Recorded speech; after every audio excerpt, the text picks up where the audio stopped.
She arrived on campus with a backpack full of dreams and a heart wide open to new beginnings.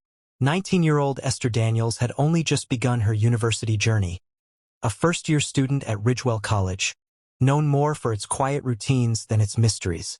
Her days were a mix of lectures, library study sessions, and video calls home.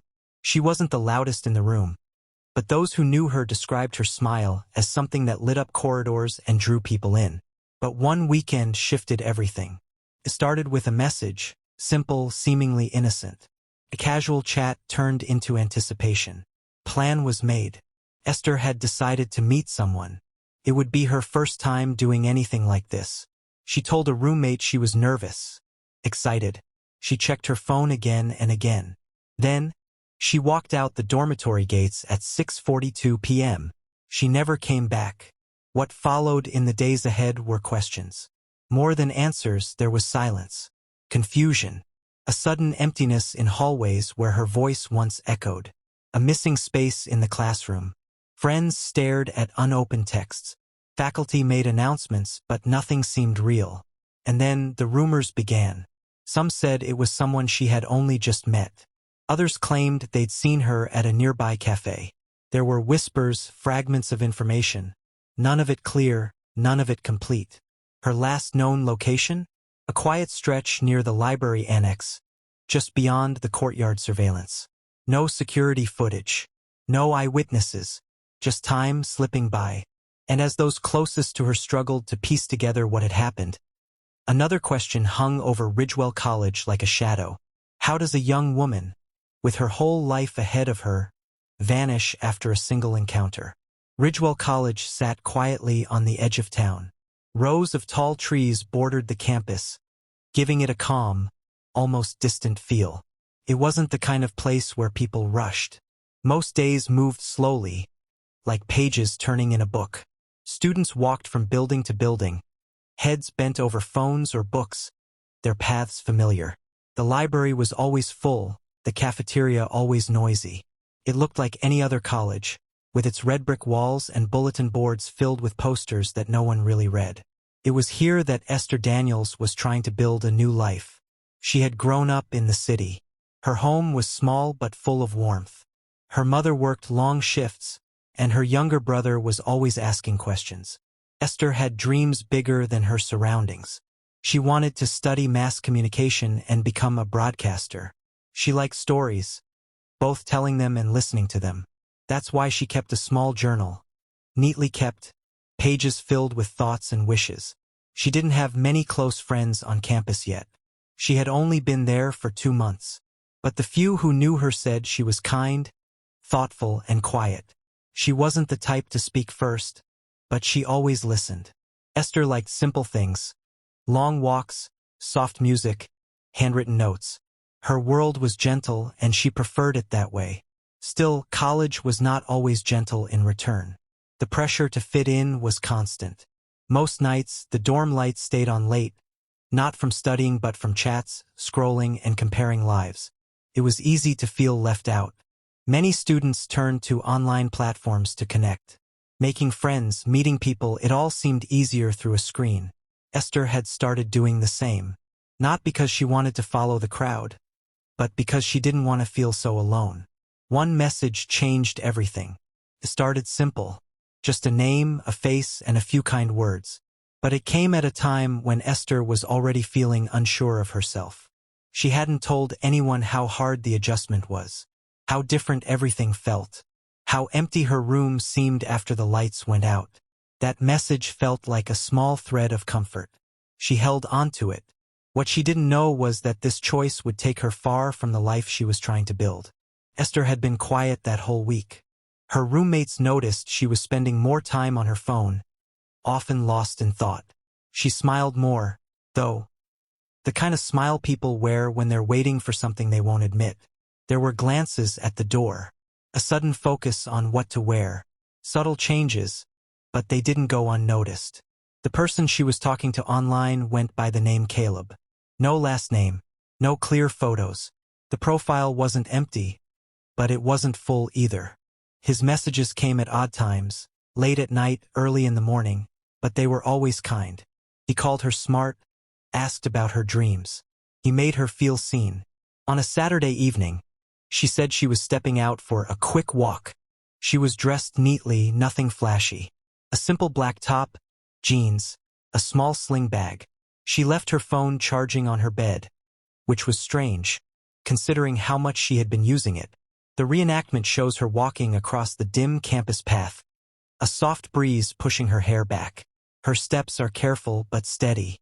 Her face holds a mix of calm and caution. The last person to speak to her was her neighbor, Mira. Mira had asked, "You going somewhere?" Esther had just smiled and replied, "Just a meetup. I won't be long." She never said who she was meeting. About 30 minutes later, a cleaner passing near the science block thought he saw two people standing under the farthest streetlight. One of them fit Esther's description. The other, taller, wearing a dark hoodie, was hard to make out. The cleaner didn't think much of it. Later that night, around 9:15 p.m., Esther's roommate checked her bed and noticed her phone was still plugged in. Multiple messages were unread. One stood out. A missed call from an unknown number, twice within 5 minutes. By Sunday morning, worry began to settle in. The same evening, campus security reviewed the footage at the main gate. Esther was seen walking out, but no one matched the description of the person she was supposed to meet. No camera showed anyone following her in or out. One camera, though near the library fence, glitched. That gap? 18 minutes long. The exact period she would have been near that area. A friend of hers, Nene, shared something strange during a group chat. She said Esther had mentioned Caleb once, in passing. "He says he's not on campus. He wants to meet where it's quiet." That message was sent 4 days earlier. By now, whispers were turning into worry. Then came something nobody expected. In the dorm's common room, tucked under a stack of magazines, someone found a small folded note. It wasn't signed, and it wasn't dated. Simply read, "Meet me where the light is soft, and no one will ask why you're there." The note was handed to school security. No one knew if it was a prank or something more serious. The last frame of this segment lingers on the image of that handwritten note. The letters uneven, the ink slightly smudged. By Monday morning, Esther's bed was still untouched. The phone she had left behind continued to light up with unanswered messages. Her roommate, Blessing, grew restless and decided to alert their floor warden. At first, it felt like something small. Maybe she had stayed over with a friend. Maybe she'd show up late. But by afternoon, the mood had shifted. A formal report was filed at the campus security office. Word spread slowly, at first between friends, then among lecturers. Some thought it was a mix-up. Others hoped she had simply chosen to stay away for a while. But deep down, many felt something was wrong. Security staff checked the dorm's entrance log. Esther had signed out but hadn't returned. There were no entries that matched a guest coming in for her that night. The gate footage only captured her walking out alone. No one followed. No one met her at the gate. At least not visibly. The college contacted the local station, and an official inquiry began. Officers walked through the dorm halls, taking quiet notes and asking simple questions. Who had seen her last? What was she wearing? Was she upset? Had she mentioned anyone new? Blessing remembered something. A message on Esther's notepad, scribbled the week before. It had a name. Caleb Sunday? Quiet spot. She hadn't thought much of it then. Now it seemed like a clue. Officers collected her belongings. A small notebook, her laptop, and the bag she usually carried.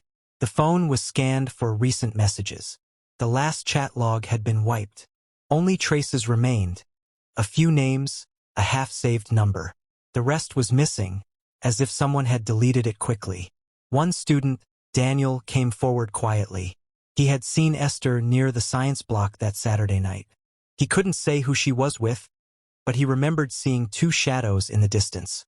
He thought it might have been a couple. He didn't get close. Security expanded their review. Footage from the far ends of campus showed very little. The library wing, usually quiet on weekends, had a camera glitch. That missing 18 minutes raised more questions than it answered. Why then? Why that area? Investigators turned their attention to the handwritten note found in the common room. The handwriting was tested. It didn't match Esther's or anyone in her dorm. The ink was standard. No fingerprints, no extra markings. Maps of the school grounds were marked with colored pins, her dorm, the science block, the path she took, the camera blind spots. Slowly, a pattern was taking shape, but gaps remained. A digital specialist scanned her email and social accounts. Most were untouched, except one. A new message had been sent to her student email 3 days before she vanished. It was empty. No subject. No content. Only an address line with one name, Caleb 302. No one could trace where it came from. Meanwhile, her classmates were being interviewed one by one. Most knew very little. Some had never even spoken to her. But one girl, Fola, remembered something strange. Esther once asked her if she thought it was okay to meet someone she'd only known online. That was 2 weeks ago. Fola hadn't thought anything of it until now. At first, it seemed simple. Esther met someone. She didn't return. But once questions started piling up, the answers began to clash. What her friends said didn't always match. What her messages showed didn't tell the full story. And what the investigation uncovered next pulled the focus in a different direction. 2 days after her disappearance, a student named Sei stepped forward. He claimed to know Caleb, not just the online name but the person behind it. He said they were both part of a private campus chat group. Mostly students who didn't hang out much in public. Esther had joined the group about a month ago. Caleb, according to Sei, wasn't a stranger to her. They had spoken many times. But when the group was checked, Caleb's profile was gone. No posts, no messages, just a gap. One student, Shade, said she remembered seeing Esther react to one of Caleb's posts. But when asked for a screenshot, there was nothing to show. Her phone had been reset after a system crash. No backups. Another classmate, Taupe, had a different story. She believed Esther had financial struggles. Tuition had been late twice that semester. Esther never asked for help, but once mentioned needing a way out. Taupe thought she meant a side hustle. But now it raised other thoughts. Police revisited the note that was found under the magazines. New handwriting samples were collected, this time from former group members. One sample stood out. A match, but it didn't belong to anyone named Caleb. It was traced to a third-year engineering student named Roland. He had once messaged Esther months ago about a group project. Nothing followed after that. He denied knowing anything else. When his laptop was reviewed, traces of a dummy account, Caleb 302, were found. He claimed it was an old account used to avoid spam. He denied ever messaging Esther under that name. The chat logs had been deleted. Only fragments were recovered. One message was clear. "Let's keep this between us." The discovery shocked many who knew him. Roland was known to be quiet, focused, not social. His course mates said he hardly spoke. But Esther's roommate, Blessing, remembered seeing him near their hostel block once. Just standing, watching.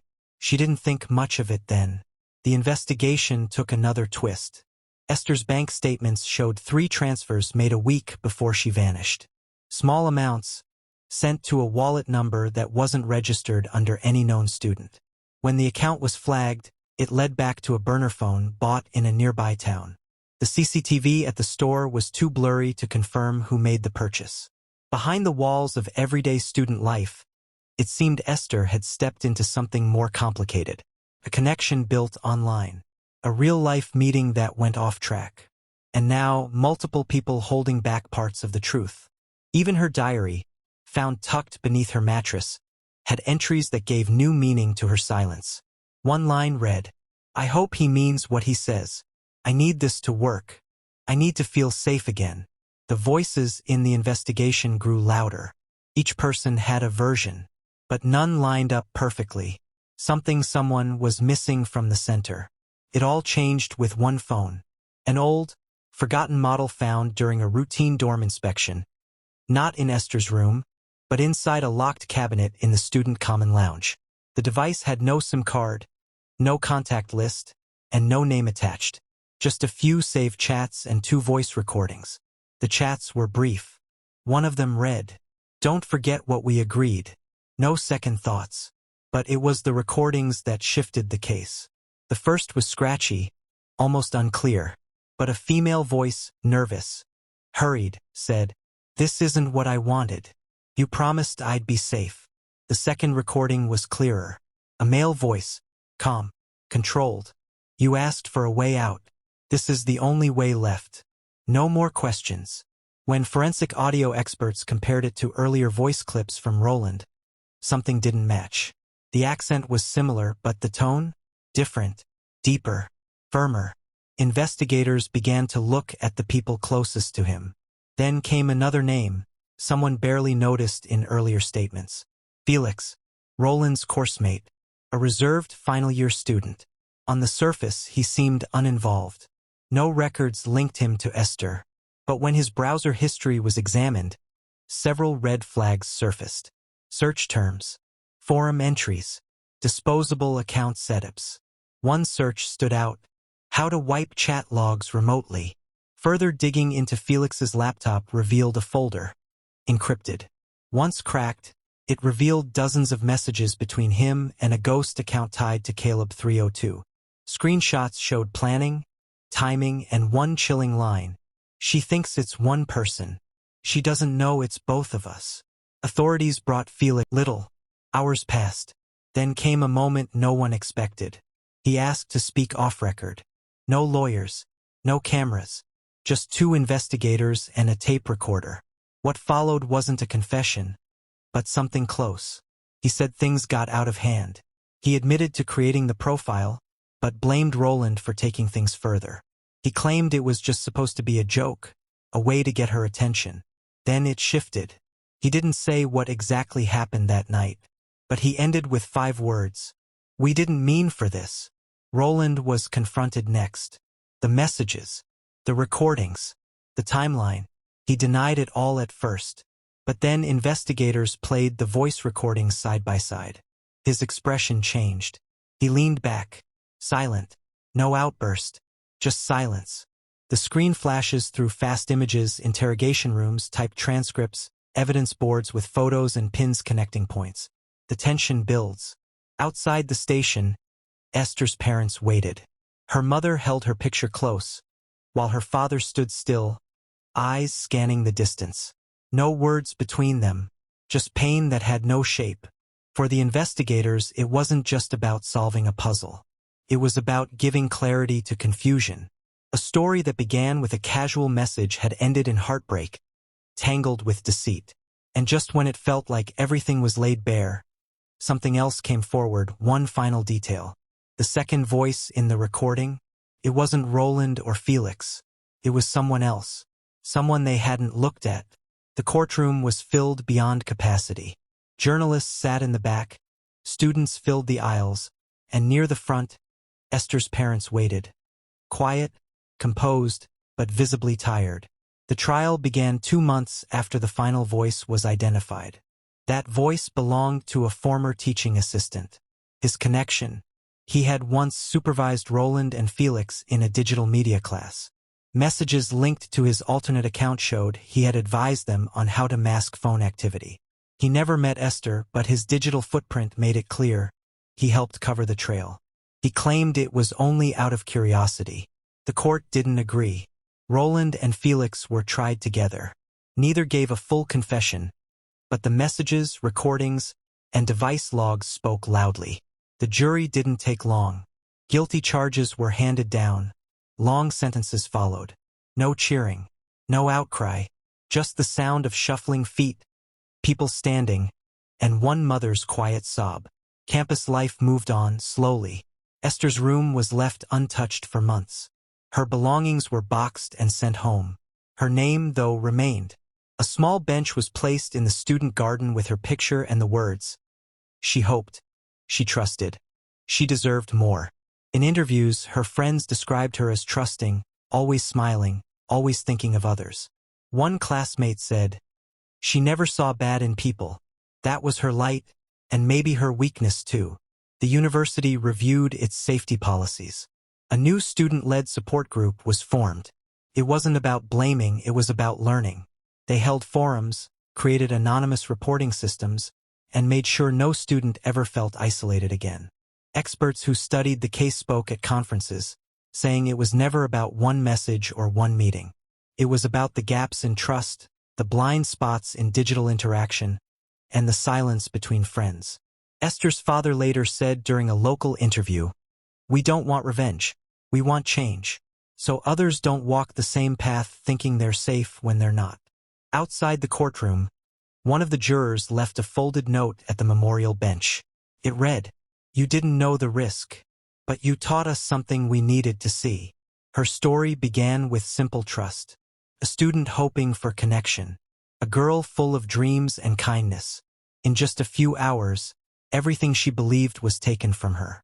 One moment, she was arranging her outfit for a first meeting. The next, she was a name on a missing persons board. Then, a face on headlines that traveled farther than she ever did. Esther Daniels was not famous. She didn't want attention. She only wanted to belong, to love and be loved. Her story now carries weight far beyond her campus gates. It reminds people of the quiet risks young people take when they step into the unknown. It speaks to the gaps in awareness, the silence around digital setups, and the way some faces hide behind calm smiles and clever words. Felix, Roland, the unnamed account that started it all. They weren't strangers from far away. They were students too. Not outsiders. Not shadows. Just people around her. That's what makes this story echo. It happened in plain sight. This isn't just about one girl or one case. It's about asking questions before trusting strangers. It's about noticing changes in friends. It's about creating spaces where help is easy to ask for, and silence doesn't win. The bench in the garden stands as a quiet reminder. Not of pain, but of purpose. Her parents didn't ask for revenge. They asked for awareness. And for young people like Esther to feel safe saying no, safe speaking up, and safe staying home if their hearts feel unsure. To those watching, what would you have done differently if Esther were your friend? What would you want your campus, your school, your circle to know? Your voice matters. Your caution can save a life. Let her story open a new conversation. If the story stayed with you, talk about it. Share your thoughts below. And if you believe more people need to hear this, help us share her voice by liking, subscribing, and staying with us for more stories that matter.